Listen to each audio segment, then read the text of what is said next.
Todo mundo tá falando sobre a prisão do Maduro, mas ninguém tá falando sobre quais foram os atos que levaram o Maduro a ser preso de fato, na verdade capturado nessa madrugada. E um spoiler aqui pra vocês, isso envolve provavelmente um bilionário brasileiro, um ministro do STF, o Lula e o Trump. E eu quero trazer pra vocês a lógica que eu escrevi, fontes da minha cabeça, eu quero que vocês vejam se faz sentido, porque a promessa de pagamento de 50 milhões de dólares pela cabeça do Maduro estava na mesa desde 2020. Porque 6 anos depois isso aconteceu justamente agora. É o que eu quero conversar com vocês e tudo começa em julho. Aqui, ó, vou mostrar pra vocês meus fatos. Julho de 2025, quando o Trump coloca a lei Magnitsky no Alexandre de Moraes. O que isso tem a ver, você já vai entender daqui a pouco. O que causou uma revolta no Brasil em relação a uma infração à nossa soberania nacional. Como assim um país americano está colocando a lei Magnitsky num brasileiro? O que um país como o Brasil tem a ver com as leis americanas? E ele foi impedido de negociar com qualquer empresa americana e teve todo aquele rolo da lei Magnitsky que eu espero que você já esteja sabendo. Se você não está em Marte, você está sabendo. Só que o Lula tenta reverter essa situação e ele utiliza um amigo dele de longa data para reverter essa situação, já que o Trump não queria nem ver o Lula pintado de ouro. E esse amigo que ele utiliza nada mais é do que o Joesley Batista, o bilionário brasileiro que eu comentei no início do vídeo. E o Joesley Batista já é sabido também que ele também é amigo de quem? Do Trump. Não só é amigo, como fez uma doação de mais de 5 milhões de dólares na sua campanha, hoje totalizando na conversão mais de 25 milhões de reais. Ele foi até a Casa Branca, isso é público, todo mundo viu isso acontecer. Ele foi até a Casa Branca em setembro negociar o Brasil, já que nós estávamos sofrendo sobre essa negociação Brasil e Estados Unidos que não estava tendo comunicação e várias coisas estavam acontecendo e prejudicando o Brasil nessa falta de acordo comercial. Vocês viram, o preço da carne disparou, o preço do café disparou, o preço do suco de laranja disparou e toda aquela coisa que estava acontecendo no Brasil que vocês já devem ter acompanhado também. Se for trazer cada notícia, o vídeo vai ficar com mais de 30 minutos. Quero trazer os fatos da lógica. Quando ele foi negociar o Brasil,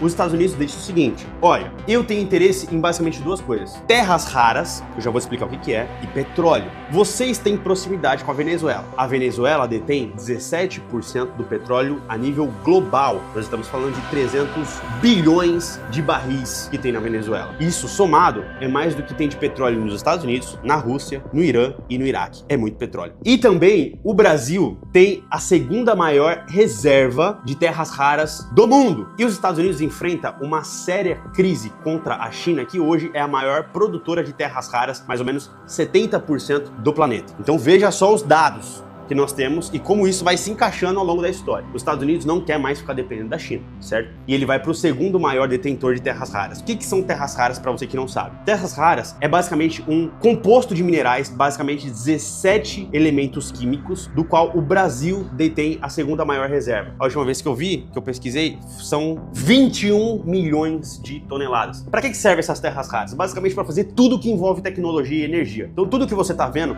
ao seu redor tem algum componente desse elemento químico, de um desses 17 elementos químicos. A gente tá falando de televisão, celular, notebook, chips, tudo que envolve tecnologia, ó, carros elétricos, equipamentos militares, tem algumas anotações aqui. Tudo tem algum desses 17 elementos que hoje os Estados Unidos está muito para trás em relação à China, que se houver um acordinho ali entre Brasil e Estados Unidos, talvez os Estados Unidos parem de depender tanto da China, que é o que o Trump também realmente quer. O Brasil começa a fazer essa negociação através do Joesley Batista com essa viagem em setembro. Ok, Joesley retorna da Casa Branca e vai para onde em novembro, 2 meses depois, ele vai para Caracas conversar com o Maduro, aqui trazendo a mesma negociação. Negociação dizendo que, olha só, o que você tem para me oferecer em relação a petróleo, ouro e terras raras? Por quê? Porque nós estamos negociando com os Estados Unidos, nós temos hoje um ministro do STF que está através da lei Magnitsky, e isso prejudica demais a imagem do Brasil, porque quem entra na lei Magnitsky normalmente é só terrorista. São inimigos a nível global, pessoas que fizeram atrocidades contra a história da humanidade. Eu não sei que negociação teve com o Maduro em novembro, não consigo supor nem por que o Maduro recebeu o Joesley Batista sabendo que ele era amigo do Trump, mas particularmente o Joesley deve ter falado alguma coisa pro Maduro que ele ia negociar, que ia entregar alguma coisa do Brasil e ia entregar alguma coisa dos Estados Unidos, mas ele provavelmente foi pra lá só pra descobrir alguma falha de localização, de segurança, pra conseguir trazer alguma informação de fato mais relevante pro acesso dos Estados Unidos na Venezuela e conseguir efetuar essa prisão. Então ele deve ter feito ali o bom samaritano pro Maduro, deve ter conseguido informações sigilosas, deve ter passado isso pros Estados Unidos e a gente vai vai ver o que vai acontecer daqui a pouco. Em dezembro, um mês depois, o Trump revoga a Lei Magnitsky do Alexandre de Moraes, algo que nunca tinha sido feito na história dos Estados Unidos. Nunca ninguém entrou na Lei Magnitsky e saiu antes, mas, milagrosamente, o Alexandre de Moraes conseguiu sair. E, logo na sequência, o Brasil começa a negociar as terras raras com os Estados Unidos. Opa, que coincidência, hein? Meu Deus do céu. E aqui eu nem vou entrar no mérito sobre os negócios privados que o senhor Joesley Batista tem em relação a também terras raras dentro dos negócios que ele tem. Aqui a gente está trazendo somente como Joesley Batista um intermediador Brasil e Estados Unidos. E, milagrosamente, depois de 6 anos de cabeça exposta na mesa, em janeiro Maduro foi preso e, estrategicamente falando, agora a Venezuela provavelmente vai eleger um presidente que vai ser eternamente grato ao Trump, e aqui o Trump levou tanto as terras raras do Brasil, como também vai conseguir se desvencilhar da dependência da China, como também vai estar montado em 300 bilhões de barris de petróleo vinculado ao próximo presidente que vai ser eternamente grato a ele, e basicamente o único preço que foi pago foi um ministro